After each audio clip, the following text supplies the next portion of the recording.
नमस्कार। तो आज हम पढ़ने वाले हैं क्षेत्रफल की दृष्टि से विश्व के जो 7 सबसे बड़े देश हैं उसको हम कैसे याद रख सकते हैं। ये स्टैटिक जीके का पोर्शन होता है जो कि रैंडमली किसी भी एग्जाम्स में पूछ लिया जाता है कि भारत का रैंक क्या है क्षेत्रफल की दृष्टि से, तीसरे नंबर पे कौन है, दूसरे नंबर पे कौन है। तो इस तरीके के जो क्वेश्चंस बनते हैं जो कि हम स्टैटिक जीके में उसको रखते हैं। ठीक है, ये लूसेंट वगैरह में आपको देखने के लिए मिलेगा, लेकिन वहाँ पे ट्रिक नहीं बताया जाएगा आपको कैसे याद रखना है। तो बहुत ही सिंपल सा और साधारण सा ट्रिक है, ज़्यादा लंबा वीडियो नहीं होगा, 2 से 3 मिनट का वीडियो बनेगा, लेकिन आपको ये याद हो जाएगा। ठीक है, तो ये जो है आपके एनटीपीसी, ग्रुप डी, डीआरडीओ जो भी एग्जाम्स होते हैं, जो वनडे कॉम्पिटिटिव एग्जाम्स होते हैं, वहाँ पे आपके लिए यूज़फुल होंगे। ठीक है, तो चलिए स्टार्ट करते हैं। सबसे पहले हम देख लेते हैं यहाँ पे जो हमारा ट्रिक है वो क्या कह रहा है। तो ये जो ट्रिक है वो किसके लिए है, तो क्षेत्रफल की दृष्टि से विश्व के सर्वाधिक बड़ा देश, मतलब ठीक है, क्षेत्रफल की दृष्टि से मतलब कि एरिया के अकॉर्डिंग, एरिया वाइज अगर हम देखें तो विश्व का सबसे बड़ा देश कौन है, उसके बाद किसका नंबर है, उसके बाद किसका नंबर है, मतलब घटते क्रम में। ठीक है, तो वही हम यहाँ पे आपको आज बताने वाले हैं।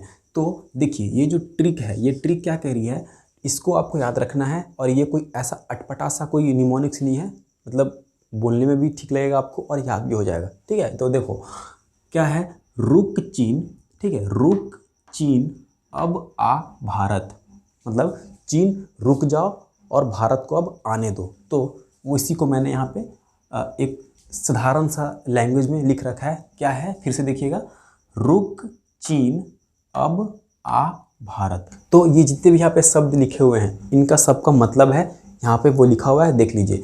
जो ये रू है, ठीक है, ये जो रू है वो सबको हमने यहाँ पे अलग से लिख रखा है। देखिए, तो रू से हमारा बन गया रूस। ठीक है, ये हमारा पहला हो गया, यानी क्षेत्रफल की दृष्टि से जो रसिया है वो सबसे बड़ा देश है। ओके, फिर क है, तो क से हमारा हो गया कनाडा। ठीक है, तो कनाडा हमारा हो गया दूसरा सबसे बड़ा देश क्षेत्रफल के दृष्टिकोण से। यहाँ पर याद रखेंगे कि पूछा क्या जा रहा है आपसे, अगर जनसंख्या के हिसाब से पूछा जाएगा तो फिर इस ट्रिक का इस्तेमाल आप ना करेंगे, ये जो है वो एरिया के हिसाब से है। ठीक है, तीसरा नंबर पे है क्या हमारा, चीन। तो चीन तो पूरा का पूरा आ गया, तो चीन तीसरे नंबर पे चीन हो जाएगा। अब अ आता है, ठीक है, ये अ, तो अ से हमारा बन जाएगा अमेरिका। उसके बाद है ये ब, तो ब से हमारा बन जाएगा ब्राज़ील। उसके बाद है आ, तो आ से बन जाएगा हमारा ऑस्ट्रेलिया। ठीक ना, हिंदी में इसको ऑस्ट्रेलिया बोलते हैं और इंग्लिश में ऑस्ट्रेलिया। ठीक है, तो आ से ऑस्ट्रेलिया। उसके बाद लास्ट में हमारा है भारत। तो भारत का स्थान कितना है, 7th है।